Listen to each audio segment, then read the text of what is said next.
Multilateral institutions. Let's talk about them.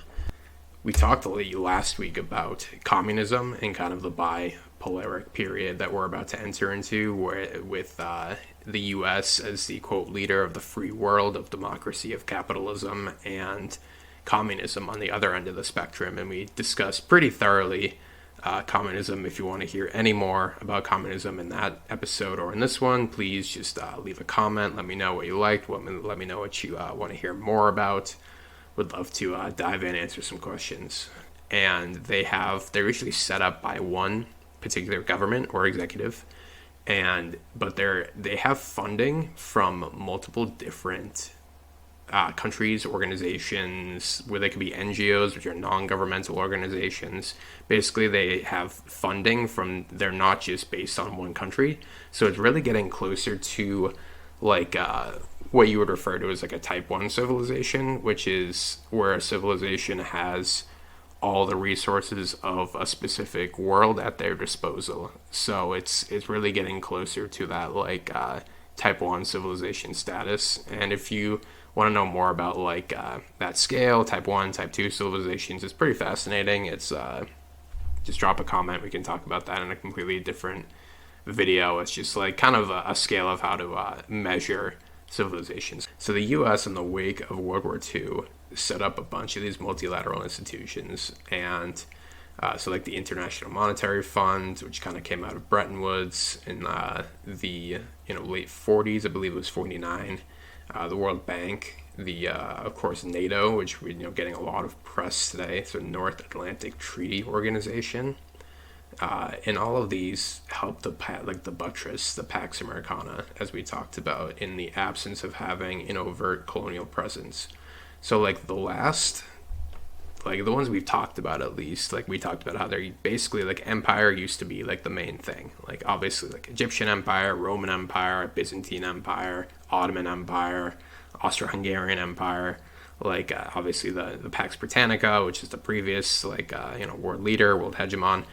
Most of these, the prevailing wisdom was okay, you have your territory and you just expand your territory and you take colonial possessions, and so you basically exerted what's called hard power over your colonial possessions, your territories. You basically, if you were smart, like the Romans, you let them keep their culture, your colonial possessions, or your, the land that you overtook, but you also, exerted hard force over them. You exerted your own culture and your own laws, and you brought your own culture to these places. And so that's hard power, and so that was having an overt colonial presence, troops, all that stuff. The Pax Americana is the first power structure that they don't have an overt colonial presence. It's all soft power for the most part. It's very much in the style of Teddy Roosevelt, speak softly and carry a big stick.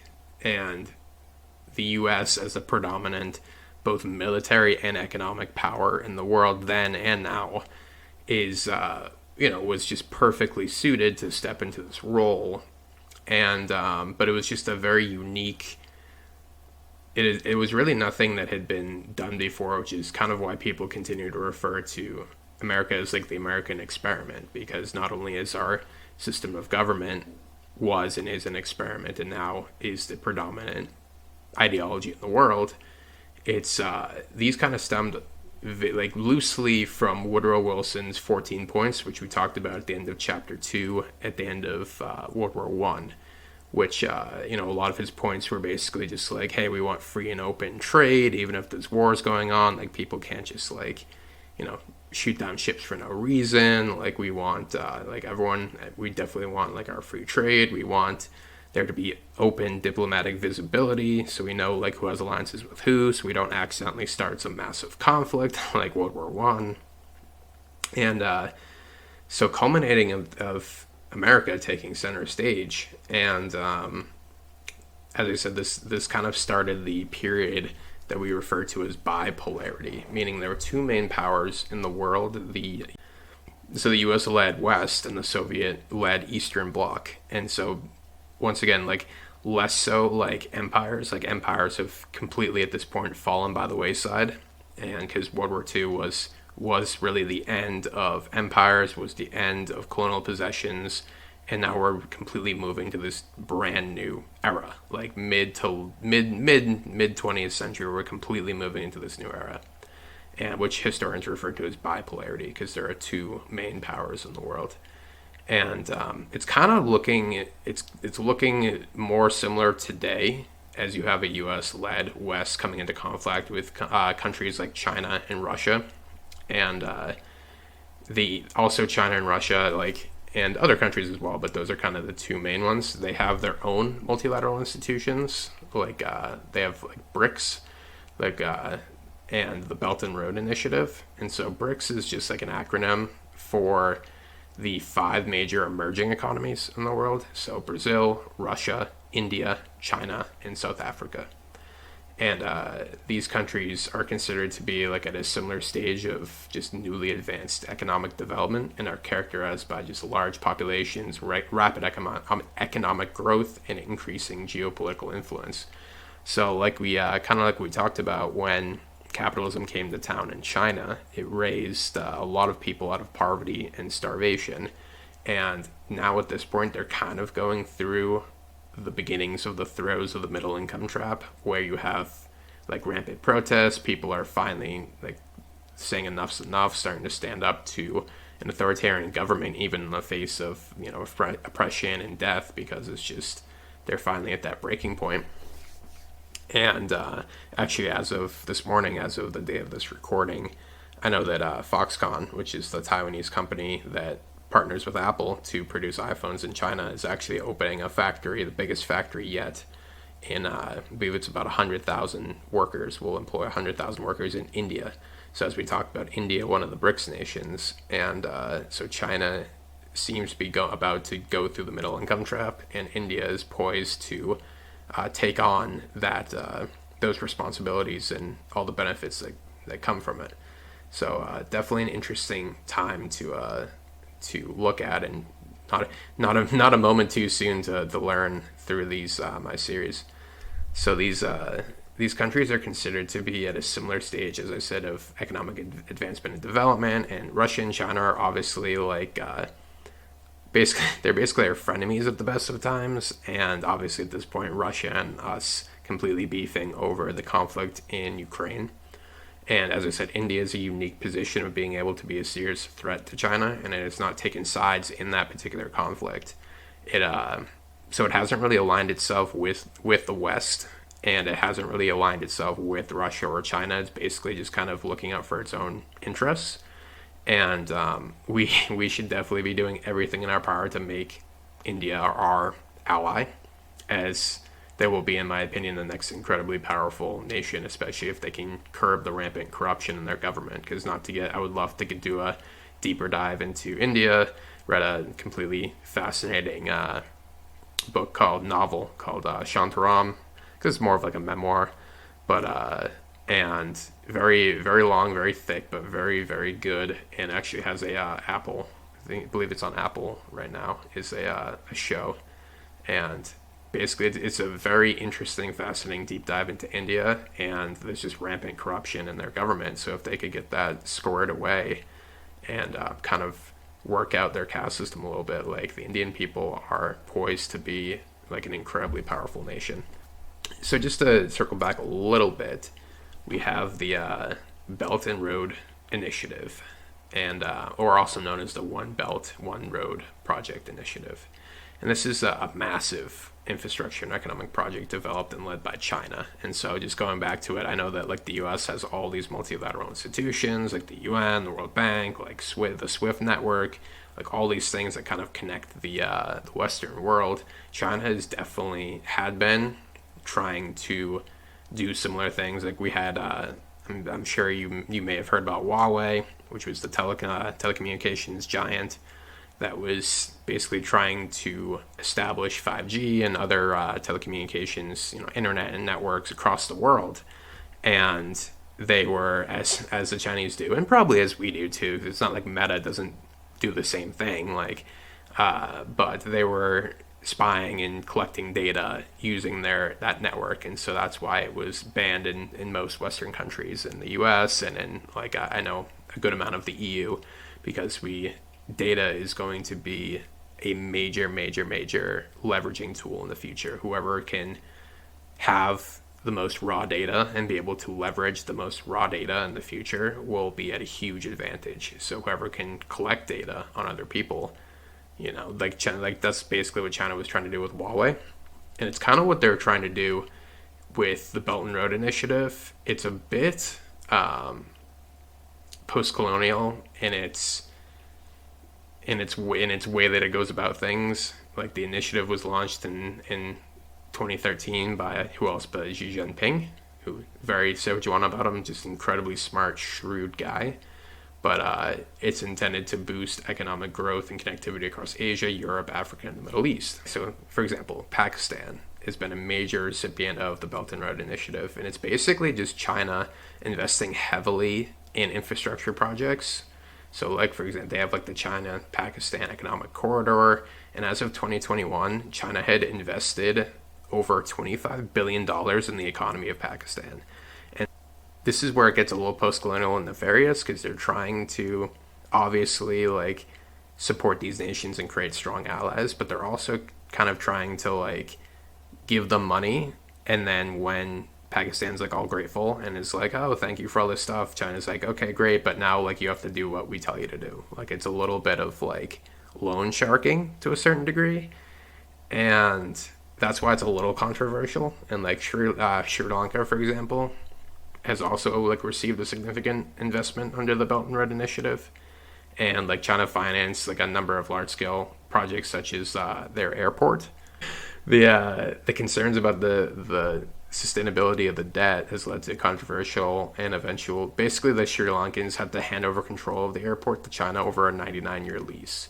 So basically, like, the Chinese gave them all this money to build this airport, and then they were going to default on the debt. And so China basically just took the airport back and said, okay, like, we'll lease this out to you, and you just have to pay us every year for it. And so, like, it kind of, like, it's a little bit like loan sharking, where, like, they're giving them a whole bunch of money to build something, but then because the country can't really afford to pay back the debt, then China will just take it anyway and be like, okay, well, so we basically just built an airport in your country, and now you're just going to pay us for it. And, like, it's kind of the analogy of, rather than mortgaging a house and then at least you get that house as an asset, like, at the end of it, like, it's basically like China built a, apartment complex, and now is charging you to live in that apartment complex. Like, it gave you money to build an apartment complex, but you don't get the apartment complex at the end of the day. You still have to pay China at the end of the day. So, like, it's a little bit of, as I said, post-colonial, which the only thing I mean by that is, like, obviously colonialism was the awful practice of going into a country and basically just, like, raping it for its resources and completely exploiting it, and exploiting the people, exploiting the resources, exploiting the culture. And so post-colonialism is kind of the slightly, not equally nefarious, but, like, doing similar things, like exploiting a culture or population for your own benefit, but in a slightly more shaded and gilded way. And the U.S. is guilty of post-colonialism to a certain degree, and so this is also the most clear and stark example of China's post-colonial tendencies. Because you also have Malaysia, who had to cancel and scale back a bunch of their projects, just following concerns about cost and potential corruption. So, like, similar thing, like, they were like, I don't know if we could actually pay back this loan, this debt, and it's, like I said, it gives China leverage over these countries. And Malaysia does remain an important partner under the initiative, as they have several other major projects on, like, they have, like, the East Coast Rail Link. So they do have a couple, like, projects, but it's definitely, like, it's an interesting, like, initiative that I didn't know about until relatively recently. So China's definitely, they're moving and shaking. They're trying to do real big things here. And to be intellectually honest, that's not to say the U.S. doesn't have similar international economic interests in parts of the world. And if our goal is to understand international relations, which is part of the goal of the series, then we have to stop looking at it through the lens of pretending that countries aren't going to act in their best interests. Like, we have to be able to use a little game theory here. We have to stop pretending that people aren't looking out for their best interests. Like we said last week, like in communism, if like a nation or a society that's based around not looking out for your best interests is not going to work. You need to necessarily look out for your best interests. So you, like, just to game theory a little bit, you have to be just looking at things, especially in terms of international relations, of like follow the money and who tends to benefit from this. And so just to shift gears a little bit here. So the UN was probably the most well-known multilateral institution. Probably the SWIFT network's probably like the least known out of all of them. I only became aware of it recently because we kicked Russia off of the SWIFT network. It's basically just like a very fast and easy like EFT to be able to pay international debt and like currency, and to transfer currency and things like that. Where if you're all in the same network, it's basically just like a very cheap, easy way to send money and pay off defaults and things of that nature. And so you have most of Europe and pretty much most of the world on the SWIFT network. And so they actually kicked Russia off of the SWIFT network, March of last year, about a year ago. But the UN gets criticized. United Nations, it's just a collection. It's basically a global congress. It's a collection of most of the nations of the world, and they all get to have a say. And like there's basically a president. There's like an executive. It's basically like a global congress. And it gets criticized because it can't like enforce really international law. Like there's no world police force, but it's definitely like it's 100% good to have, because we have like it gives like it sets lofty goals for the world at large.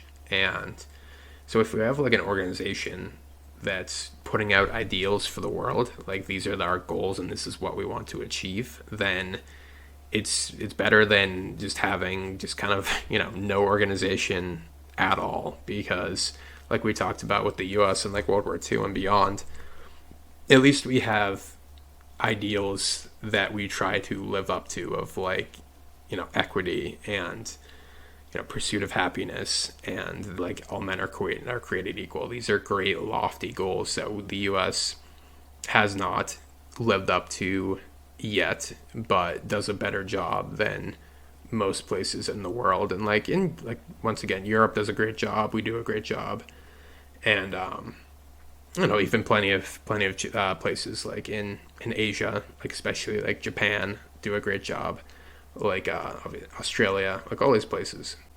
While there is still corruption, while there is still racism, while there is still like systemic problems, at least we have these lofty goals. And I think that's why the UN, besides trying to be a place for civil discourse of the world's nations, came out of Wilson's 14 points. He wanted the League of Nations. And so that was a pretty brand new idea.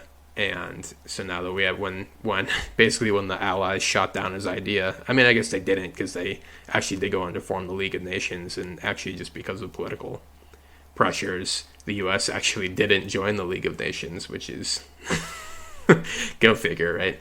But after World War II, the United Nations was set up, so we've had that for a while. And like the closer we come to these ideals, the better off we are as a civilization. And like it's better to have these lofty ideals, like I said, if all men are created equal and allowed to seek their own personal happiness, and to have ideals like all men shall be kept equal and shall be taken care of by an oppressing nanny state, like we discussed last week in our discussion with communism. So at the very least, the UN is a very effective tool for having the world's nations come together.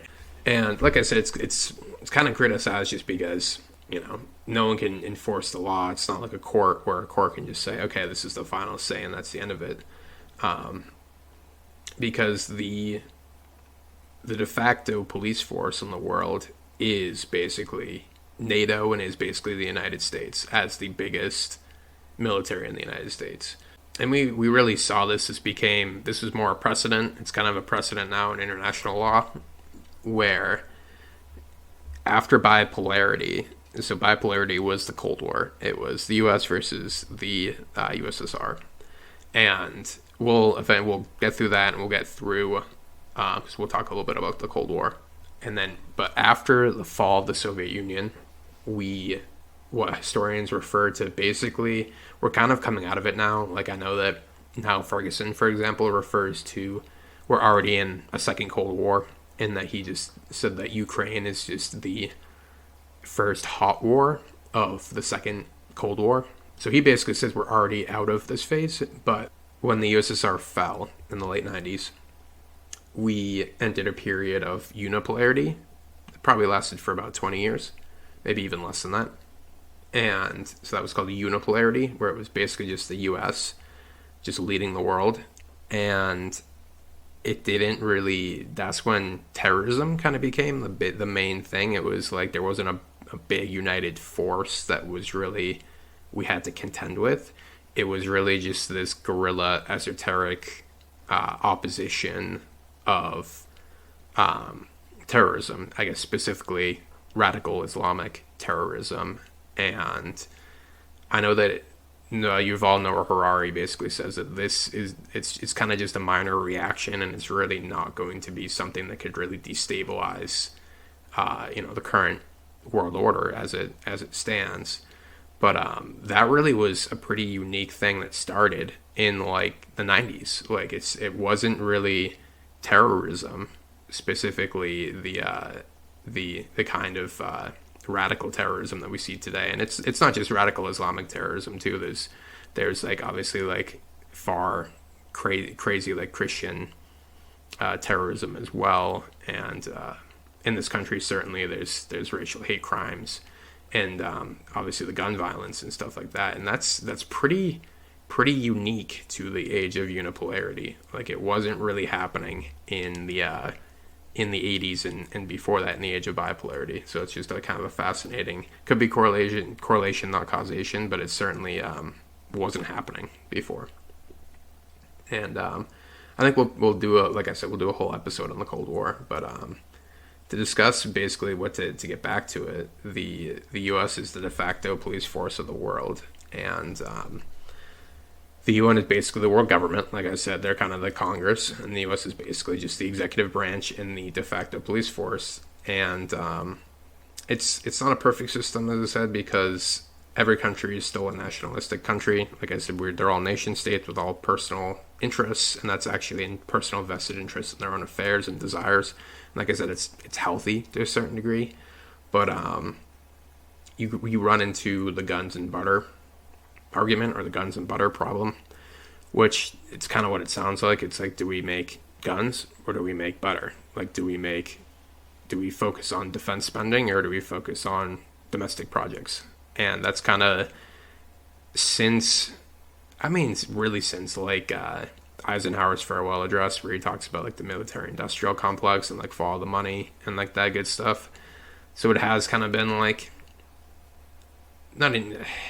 I don't want to say like a glaring issue, but it definitely was an issue. Like basically what the hippies and like all the the postmodern movement in like the 60s and 70s were kind of railing against was these overseas wars that they thought we weren't didn't belong in. And it kind of was the guns and butter argument, is like hey man, just like, and like I don't necessarily think that they were correct. Like when we talk, I guess I don't know a better word to refer to them really than like hippies or beatniks or like the peace loving wheat germ crowd, especially since most of that crowd is now baby boomers and they're running the world now, and like look at how corrupt it is now. So like what it seemed, a lot of it seems pretty hollow to me, but especially since the American hegemony that we were protecting by the policies of containment and such were create the world that allows people to grow and thrive in the world today. It just, the guns and butter argument is just a fascinating thing, because it's basically just a populace is always going to demand that money be spent to make their own lives better. So like, for example, when Biden was in Ukraine not too long ago, meeting with, Zelensky, and just like, I guess basically doing a press tour about a war that's just dragging on. And you have the the train derailment in East Palestine, Ohio, and you just know it seemed like the Democratic Party couldn't be bothered to just show up and for the populace. It's like it's middle America. It's kind of a no-brainer political dunk, and that's not to, I guess, just make this seem like cold and cynical of like, oh, because these are real people who it's affecting their lives, and like it's a chemical spill that was essentially caused because of the deregulation of the transportation department. So like I don't want to super point the finger at the government because accidents happen, but when accidents happen, you have to act and you have to be able to help your own people. And so it was not a great look for us to be, I guess our administration to be completely focused on some foreign economic agenda item, even though I think it's incredibly important when you have American citizens suffering. So that's kind of why it's not the perfect system where the US is like the de facto police force of the world and is trying to, help Ukraine in a very just fight, but also is now torn between something like that and then not being able to be around to help its own populace when something like, that's not cataclysmic, but something like this incident happens, which could cause, cancer in this whole town in America. And my issue about this is it just opens the door for someone like Trump to come in like he did and he's just a very savvy media manipulator where he just comes in and like not even that's I think what his intent was. Like he didn't do a good thing, so good thing where credit's due. He just showed up with food and and water and it was just like for basically like the whole town, and it was just like, hey guys, like this is like, it's shitty what happened. It's because of that guy, and like vote for me. And like it's kind of a cynical thing to do, but once again, like that's what a leader does, is like they have to be able to show up and be able to. The guns and barter argument is like we're very torn right now, and we have to really be able to balance both accounts to be able to remain as hegemon of the free world. But this is really like the crux of like why this is like so serious. Like the current like Pax Americana, how we got here and where we're going and where I hope we're going is because like these are like the issues that we need to be discussing and need to be moving forward with. Like in the previous episodes, we really were just discussing like what happened, a little bit of the counterfactual, a little bit of like what factored into it, and then like what the results were.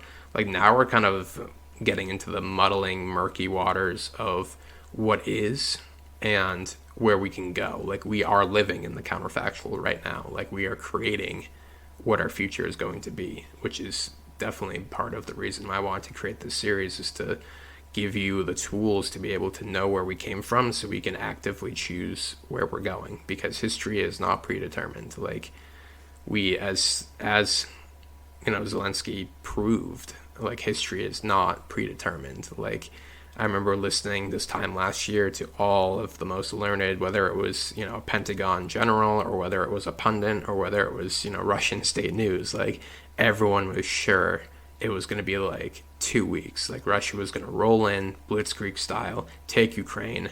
Zelensky was going to run, and that was going to be it. Like they were going to take Ukraine, and then like Poland was going to be next, and it was going to be like NATO and saber rattling. It's going to be this whole thing.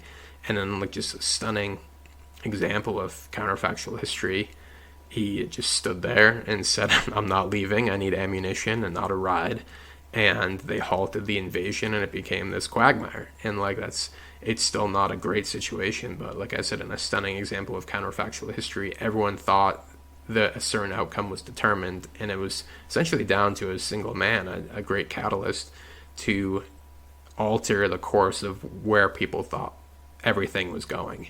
And that's the power that one man has, and that's the power that you have today, is that you can, with your actions and your mindset, completely alter the direction of history. And that's the power that we all have, whether you're voting, whether you're involved in your community, whether you're, the content that you're consuming and promoting, the politicians that you elect, the viewpoints that you hold, you are the counterfactual, and you are building the building blocks to tomorrow, today. So that's the crux of this series, is I want you to know where we're coming from so we can decide where we're going.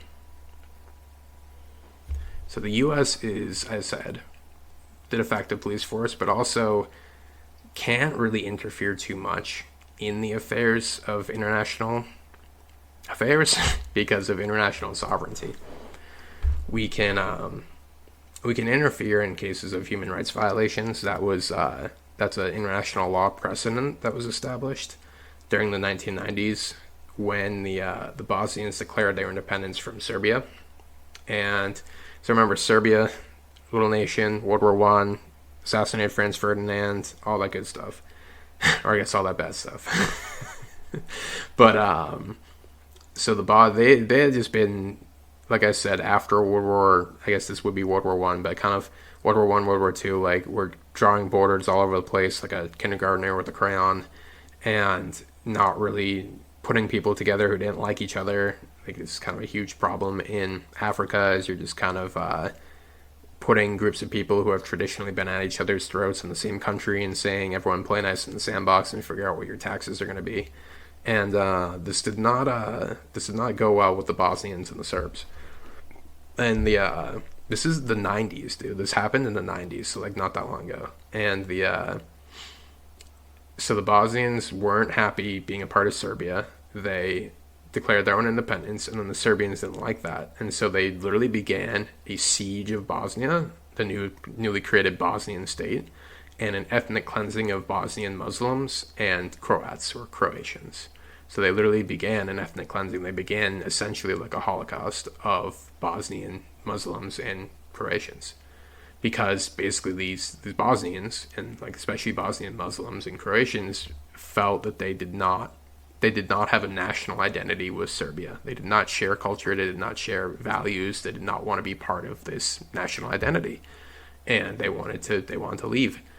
And so, yeah, the Serbians just started this. They were like, okay, fine, you want to leave? Like, it's kind of like if I can't have you, no one can have you type of mentality, and just literally started just systematically murdering these people. And basically the UN decided this was fucked up, and the US led a coalition of multiple NATO nations. So once again, not just the US going in there willy-nilly. It was a coalition of multiple nations that began to support the Bosnians, both politically and symbolically. So basically at first just kind of like, empty words like, oh my God, look at the awful things that are happening, and then began helping them economically.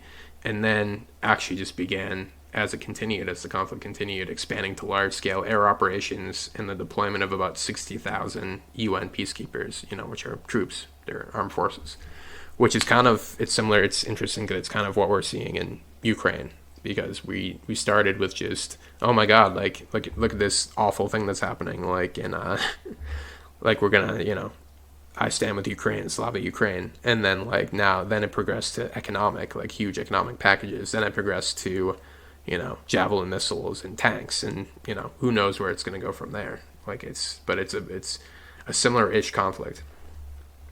And it only really, once again, happens in the state of unipolarity, or at this point, kind of where we're easing back into a bipolaric state of a U.S.-led West and and that's the interesting thing. It's not necessarily like USSR or Russia and China, because Russia and China are like friendly, but also China is keeping their distance and is definitely angling for peace, because that's good for them. China, I think it's good for them. And in India, once again, is completely playing both sides. So it's not necessarily a state of bipolarity. It's definitely just like a bit of a complicated state of affairs right now. It's almost like China is definitely doing its own thing and would love to be the leader of the world, but I don't think anyone wants to adopt their culture at all. And Russia, of course, is kind of just the butthurt kid in the corner, which is just salty the way that things have gone for them. And India is just playing the fence to kind of see who's going to be the winner at this point. And So back to Bosnia and the and Serbia in the 90s. So NATO involvement basically slowly ratcheted up as Serbian forces continued to kill and slaughter the Bosnian Muslims and Croatians. And basically it was it kind of got to the point where there was a conference in London where the NATO forces just agreed to implicate the rather on the nose plan of, it was called Operation Deliberate Force. So it's kind of like they got sick of, because of the idea of international sovereignty. Just to define it for you, international sovereignty is basically like every nation has borders, and every nation has the right to protect those borders from the encroachment of other nation states. So that's the kind of, the main issue, the main like international law violation that Russia violated was, which they claim like, oh, like I don't respect the borders because these have traditionally been part of Russia, and so therefore I annex and claim these borders. And so basically it's kind of, the international law is, if everyone respects the borders of a certain nation, then you can't invade that nation because they have the concept of international sovereignty. They have the right to that territory. And so Russia is basically just saying, oh, like those borders weren't correct. These parts of, Ukraine has traditionally been part of Russia and therefore is part of Russia, and therefore I can annex these without violating international law. And so it's basically, this war is a conflict. It's a vitriolic disagreement about whether or not Ukraine is part of Russia. And it's kind of a similar thing with Taiwan and a similar thing with Israel, where most of the world recognizes their borders and their sovereignty, and therefore they exist as nations, and they can't be like, I guess they can't be invaded, but it would be frowned upon to be invaded, which is another reason people think that the UN is weak, is because that's basically the language. Is like, if the world agrees that these nations are, nations, that these borders are valid, then they have the concept of sovereignty. And if they have the concept of sovereignty, the law, international law, says they can't be invaded at the threat of violence. Like, if you invade, we will repel. And so that's kind of the thing about Taiwan right now, is that most of the U.S. has flip-flopped their position to say, no, we agree and respect the sovereignty of Taiwan, and we will respond in force if China invades. And that's been the policy in Israel for generations, is that the world respects the sovereignty of the state of Israel and its borders as Israel dictates its borders, and therefore we will respond with the threat of force and support Israel should they need to defend their borders, which they have had to do for generations. And so that's kind of common. If you want me to at some point talk about the Jewish and Palestinian conflict, because that's definitely deserves its own complete own video. But so yes, to jump back in once again, like a comedian, I go on these tangents and I always bring it back. So Operation Deliberate Force was basically just the full utilization of NATO's combined conventional strength on Serbian forces. So like I said before that, it would kind of just been like, oh no, like I stand with the Bosnians who are being murdered, and then, oh, let's give them economic aid and let's train them, let's give them weapons. And finally, like, it was just, NATO was just kind of done with the whole conflict and was like, we're just gonna annihilate these fuckers. Like, they're a tiny nation, they don't really have that great of a military, like, we need this to end. And so the war began in 1992 and ended in 1995. And the UN peacekeepers remained in the area until 2004 to make sure that the peace remained, essentially. I think just to talk about Ukraine again, like it's now a similar-ish situation, but now we're just in a quagmire, and it's not the same thing as, we can't do the same thing that we did in Kosovo and Serbia and Bosnia that we did with Russia, simply for the reason that Russia has nukes. I mean, we've seen that Russia's military is not everything that it's cracked up to be, and frankly, that it surprised me at the beginning, but it shouldn't surprise me, I suppose, based on everything we know about Soviet propaganda and the way that they're propping up everything in their state, essentially. But the issue that I still see is, besides just the fact that Russia just has nuclear weapons, is we don't have a clear objective. We don't know what success will look like. We haven't demarcated that mark. So that's why it's looking more like Iraq, Bush's Iraq, and less like Bush the First's, his Gulf War. Like, it's looking less like that and more like Bush the Second's Iraq and Afghanistan. And we'll definitely talk about that later in the series. But Iraq won the Gulf War in the 1990s, had a very clear objective, and it was executed really to the letter with overwhelming force. So similar to the end of the Bosnian crisis, there was a very clear objective, which was Iraq has invaded Kuwait. Everyone agrees as a nation. Everyone agrees these are borders. Iraq has invaded this nation because it believes that there's oil in this nation that Iraq believed that was theirs. There's oil in this other nation, and so they invaded it because they thought basically no one would do anything about it. And Bush, the first, HW, went to the UN, said this is fucked up. Everyone agreed, and they formed a coalition. They had a very clear objective of pushing him out of that nation's sovereign territory, and then that was it. It was very quick, very violent, very overwhelming force, very strong show of American leadership and military might. It was kind of the same in Bosnia when they finally decided, hey, we're going to move forward with this. We're going to end this conflict. And Ukraine's, like I said, looking much more like the second Iraq war under the second Bush, because, and the thing about it, the second Iraq war is it wasn't difficult for us to oust Saddam, like Saddam Hussein. That wasn't really the issue. The issue was then, like, what are we going to do now? And of course, like, Bush II was like, well, we're going to, install a democracy. And it's, okay, well, we need a constitution. We need, we need these people to actually be behind this. Like, we need, and a lot of them were, but, like, what you need at the end of, Noah Feldman said this, because Noah Feldman was actually the one who helped draft their constitution, was there in Iraq when this happened. He basically says what you need after you oust especially a country that's being ruled by a dictator, is you just need someone to go on the loudspeaker, and you just need to say, we're in charge, we have the guns, this is what's going to happen, and people will fall in line. And we kind of just, like, took a bit of a soft approach, and we just kind of we were like, okay, like, it was almost like we were like, okay, we did our part, like, we ousted the dictator, all right, go ahead, be a democracy. But it's looking, Ukraine to me is looking more and more like that, because we don't have a clear objective. Before it was basically like stop.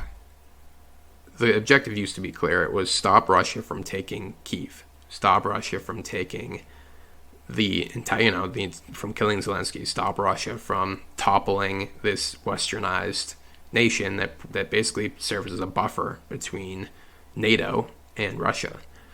And that was accomplished. We've already accomplished that goal. Like, Kyiv isn't really being bombed anymore. Kyiv isn't really being assaulted anymore. Ukraine has effectively pushed them out to the parts of the nation that have been annexed, quote unquote, by Russia. Russia has suffered, I think it was like 80% of their military might has been deployed. So it's the annexed areas and still Crimea. So they still have Crimea, and they still have all the areas that they've annexed, including the Donbass region. And it's kind of at this point, like, where do we want to draw the line? Like, where is the U.S. going to draw the line? Because I know that Ukraine is basically calling for a complete victory. They want Kuwait back in the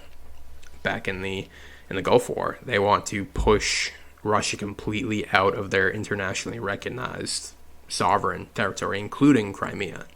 And that's going to be a bit of an issue, just because of what Crimea does for Russia is it gives them access to the Mediterranean, gives them access to a warm water port, because because of that, because of Crimea, they now have access to the Black Sea, which is kind of to the north of like Europe. It's like northern Europe. And because of Crimea, now they have access to the Mediterranean through their own personal territory and sovereignty. And so because of that, like, it's kind of a bit of a, they're not going to give up Crimea. Like, that would be the last thing that I would expect Russia to be willing to give up.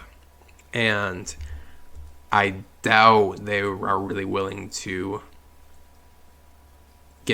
allow the Donbass region that they've recently annexed to give up either, because we've now basically painted Putin into a corner even further. Because, as I said, we haven't really defined what a victory will look like for us. And over the past, I guess it would be a couple weeks ago now, our administration declared that our position is that Russia has committed war crimes. And I think that they did this kind of in a way to legitimize the continuation of this conflict, like with Kosovo, like with the Bosnian War, because that was kind of our main, liturgical reason for getting involved in that conflict. Was it's not just a conflict between the Bosnians and the Serbians. The Serbians are committing war crimes. They're committing ethnic cleansing. They're killing off systematically people of a certain ethnicity. So it's a war crime. And so that was why, it's how we justified internationally and in international courts why we could completely get involved in this conflict. And I think that that's what Kamala Harris and the administration was trying to do, was legitimize this conflict by saying, yes, we completely 100% think that Russia has committed war crimes. And, whether they have or not, that's kind of moot in my opinion, because that should be something that should be resolved after the conflict is over. Like, the war should be fought, and then once the conflict is over and the dust is kind of settled, then you say, well, what actually happened? Like, are there mass graves? Were they murdering all these people? Like, and at that point, you can have a tribunal, you can have a military court, you can have a international court, and you can try the perpetrators, because you're in a position of power and leverage at that point. At this point, all we're really doing is letting Putin know that if he loses, we and our allies will seek to hold him accountable after the conflict is over. So even if we're in a position to get involved further in this conflict, all we're really doing is escalating this conflict. And I don't think that's something we want to do when the other side has nuclear weapons. We really need to be seeking a diplomatic solution to both sides of this conflict. And I can once again, I can only assume the administration took this stance so there's precedence for NATO to fully engage and authorize all of their forces, but I'm not sure if that's something that we really want. Like, I'm going back to the guns and butter argument. Like, this administration is going to be continued to be weakened, not just because you have Biden, who's like, we'll just say it, he's just out to lunch, dude. He's just not mentally there. And then you just have, a Republican-controlled Congress now that has flipped. And there wasn't as much of a red wave as I personally thought there was going to be. And I think as most people thought there was going to be, because I think there is this, this craving in the country for a moderate. Like, we don't want to keep flip-flopping. We're sick of flip-flopping between one extreme to another. We're sick of just one guy blaming the other guy. We're just so sick of the partisan identity politics. And I think that's why there wasn't almost every Trump-backed Republican candidate lost. Every major abortion referendum that was a complete ban on abortion pretty much was struck down. Like, people don't want a hardline approach anymore. People want compromise. People want moderation. People want temperance. People want that middle path. Like, that's incredibly healthy, and I'm incredibly proud of our country for that. And I think that that's where we need to be heading with Russia and the Ukraine conflict, is we need to find a middle ground here. Like, we don't want to continue escalating this conflict as much as it's amazing to to shoot for the lofty goals, as we said. you have to ground your ideas and your lofty goals in reality at the same time too. So like as I said, Russia is not going to give up Crimea pretty much under any circumstances, I don't think, because it's their only access to the Mediterranean and they've had it since 2014. And I think that really just needs to be off the table, and we need to be negotiating at this point. I think Zelensky has won. He's, in my mind, where like Putin has completely just suffered humiliation after humiliation, and I think it's time. I do think the main thing though is that he's in some way he's going to have to go. Like we can't have peace if he's still there. I don't see how that can happen, but we just have to tread very carefully because with Iraq and Serbia, we could just go in with the full strength of our military, and we can't with Russia because of the threat of nuclear weapons, because that could be a great filter event where it just wipes out the world as we know it. And I guess, all right, so just to bring it all back, as we do. And so NATO, we'll talk about NATO. Like, NATO is the North Atlantic Treaty Organization, and it was set up in 1949 in the wake of World War II, and we talked in World War II.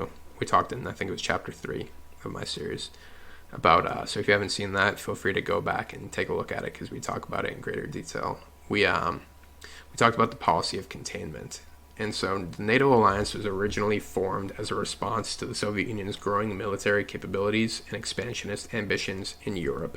So the Soviet Union had already annexed several countries in Eastern Europe at the end of following World War II, and it was viewed with suspicion and concern by Western leaders. And NATO's creation was kind of a way to counterbalance Soviet power and deter any further aggression. At this point, Germany had been split east and west, and that, like, I guess similar to how Ukraine is kind of the demarcation between Russia and so Asia, Russia and Europe. Germany, Berlin specifically, used to be the demarcation between East and West Europe. And so it was NATO was just a defense treaty that everyone knew about, so that's a good thing, not the secret crisscrossing alliances that set off World War I. It was an alliance of North America and much of Europe to protect them. So it was basically just like, if any one of us gets attacked, we will come to everyone will come to their aid. And so the Soviets actually established what was called the Warsaw Pact in 1955 as a response to NATO, and included the Soviet Union, Albania, Bulgaria, Czechoslovakia, East Germany, Hungary, Poland, and Romania. So those are the countries that are in the Warsaw Pact. And the countries that are in NATO, it's 30 members. In 1949, there are 12 founding members, including Belgium, Canada, Denmark, France, Iceland, Italy, Luxembourg, and the Netherlands, Norway, Portugal, and the United States, and the United Kingdom. And since then, it's Greece and Turkey, which Turkey's an interesting one. It's kind of because we want to put nukes in Turkey and point them at Russia, but we'll get into some of that later. Germany, Spain, Czech Republic, Hungary, Poland, Bulgaria, Estonia, Latvia, Lithuania, Romania, Slovakia, Slovenia, Albania, Croatia, Montenegro, and North Macedonia. North Macedonia is a new one as of 2020. So most of these countries, though, in the Warsaw Pact, so like I said, Albania, Bulgaria, Czechoslovakia, East Germany, Hungary, Poland, Romania, most of these countries relied on the Soviet Union for economic support, and it was another reason why Stalin really couldn't afford to feed his own people, because it's back to that guns and butter argument. Like, while we have, I guess, a comparatively minor issue, but something that's a bit of a glaring issue to the guns and butter argument, like I said, with East Palestine. Like, that's just like an example of, like, we can't turn our full attention to a domestic crisis like that, or like a mass shooting, because we are trying to fight these wars and be the police force of the world. And the USSR was also trying to do that, but even worse, because they, as I said, it was like 6 million people died of famine in the USSR because of all the things we talked about last week. So I won't get too deep into it right now. So once again, if you want to learn more about that, just check out last week's video. So the Warsaw Pact dissolved when the USSR collapsed, and most of these nations joined NATO. Especially like most notably Poland. or the EU. The EU is basically just, it's an economic coalition. In the I would love to do a video on the EU. So let me know in the comments if you're interested in that. The U.S. We're gonna talk. We're gonna shift. This is actually a great segue because, like I said, NATO is basically just like a defense treaty. It's a defense coalition, and the EU is an economic coalition, which leads us a great segue into our economic portion of the show and the economic multilateral institutions that buttress the Pax Americana. It's so the U.S. is the world's reserve currency. It's like has been the case since the end of World War II.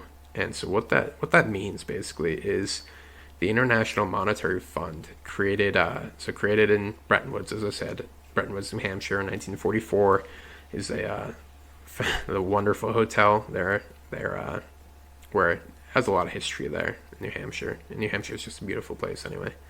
But this new international system created at Bretton Woods allowed other countries to peg their currency, their exchange rates, onto the pledge of convertibility of their national currencies into gold. However, due to the scarcity of the central bank gold outside the United States and a little chance of future mass production of gold, the U.S. ended up providing global liquidity in its own balance of payments by guaranteeing the convertibility of other national currencies into dollars while pledging the convertibility of these dollars into gold at a fixed price. So basically what that means is, because that's pretty wordy, it comes from a peer-reviewed article. Basically all that means is that gold was the collateral of the economic world system. And we had the most gold. We had it, if you think about like Fort Knox, places like that, it's where we held the gold. And our collateral of gold backed our currency, the dollar. And this system basically allowed other governments in the wake of World War II, because it was basically it was the end of the Pax Britannica. The international monetary system had centered around Britain's pound sterling during its reign as hegemon during the Pax Britannica. So this was like a very, very concerning time for like the economic world system, and the U.S. basically was like, hey, we have the strongest economy, it's humming because we've been churning out tanks and planes and we're like a well-strung machine right now, and we have the most gold in the world.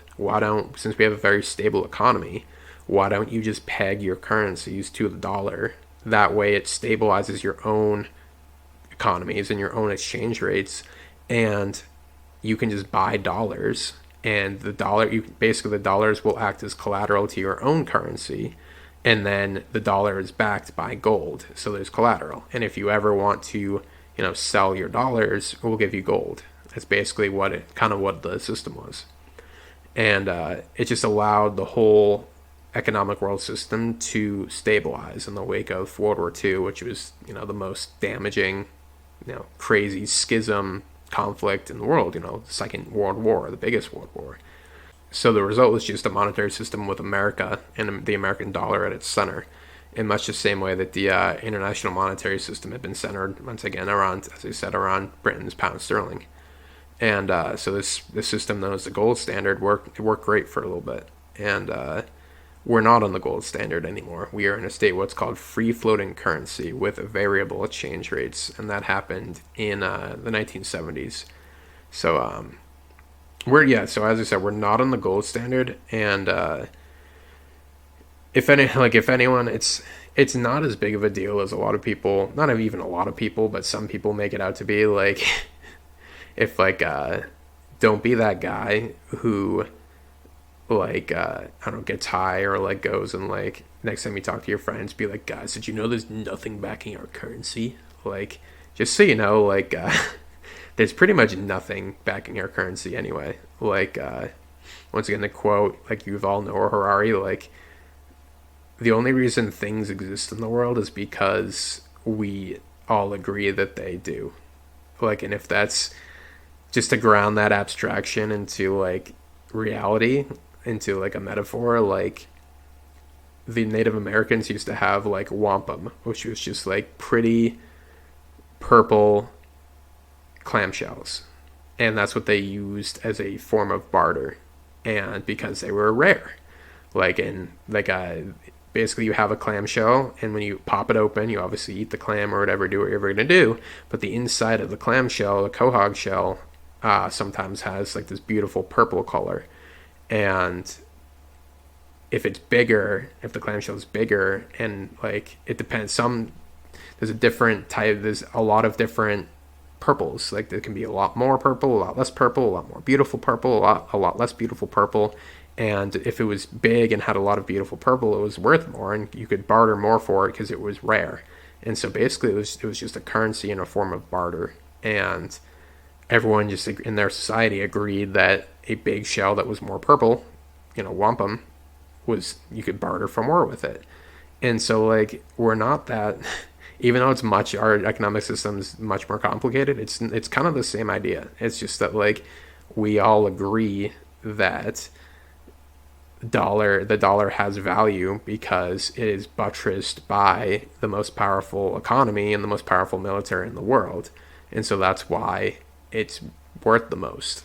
Like it's kind of like a stock. Like a stock is variable. It goes up and down depending on, everyone's confidence in the company and everyone, but it's actually backed by the products that the company puts out in, subscriber growth or stock growth or P&L reports. Like there are actual real things, in products. There are real things that back it. And so even though we're in a state of free floating currency and it's not on the gold standard anymore, like gold is also just like, because it's rare, it can be used as collateral. It's kind of it was our 20th century form of wampum. So I don't want you to get concerned that, oh, we're not on the gold standard anymore, we're in free floating currency. Like, oh, there's nothing backing our currency. Like our currency is our currency because we agree it's our currency. Like that's kind of how it's set up.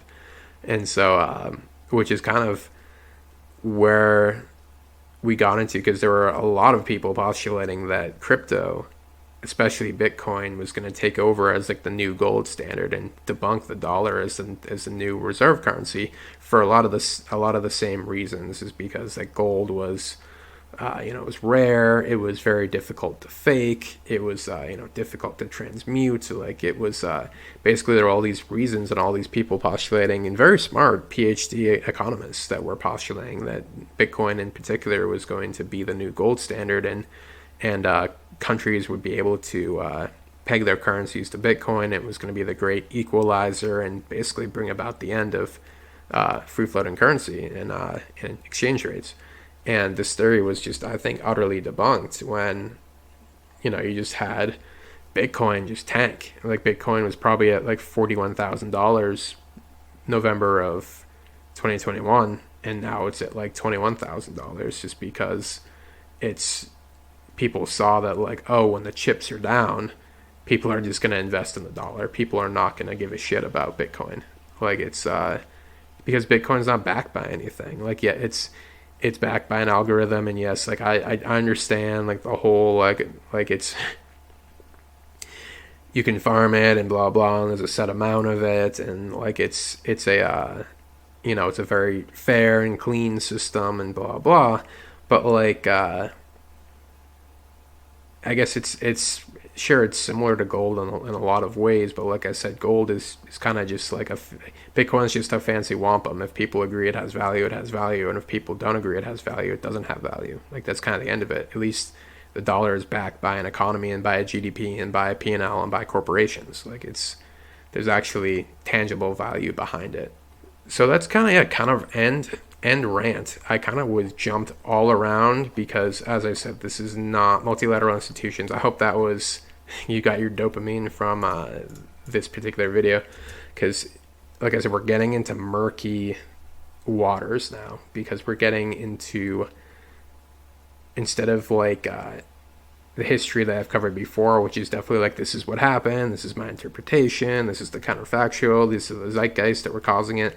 We're really just getting into like this is how the world is set up today, and this is some of the precedent, this is some of the case law, this is some of the international relations, this is the pros, this is the cons, but we're really getting into just like the brand new like I said, we are the counterfactual at this point in time. So Next week I'm going to really discuss. I'd love to get into. We're going to talk about the Cold War, but mostly when we talk about the Cold War, we're going to talk about we're going to talk about the zeitgeist of modernism and postmodernism. So we're basically going to talk about the very, very broad zeitgeist and spirit of the times that caused the idea of modern, which we've kind of already talked about, like the zeitgeist of modernism, but we're going to really define it and like get into it, and then the reaction against modernism, which was postmodernism, and then we're really going to talk about like what that's paving the way for,